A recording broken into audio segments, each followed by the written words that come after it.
అరటి పువ్వు కర్రీ చేసే విధానం. పొయ్యి మీద కడాయి పెట్టి నూనె కాగాక పోపు దినుసులు వేసి ఉల్లిగడ్డ పచ్చిమిర్చి వేసి మగ్గాక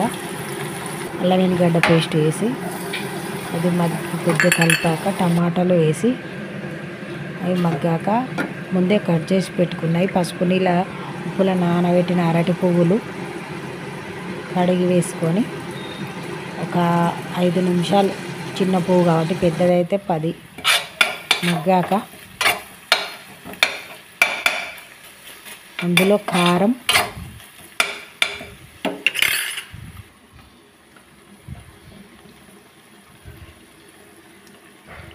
కొద్దిగా ఉప్పు,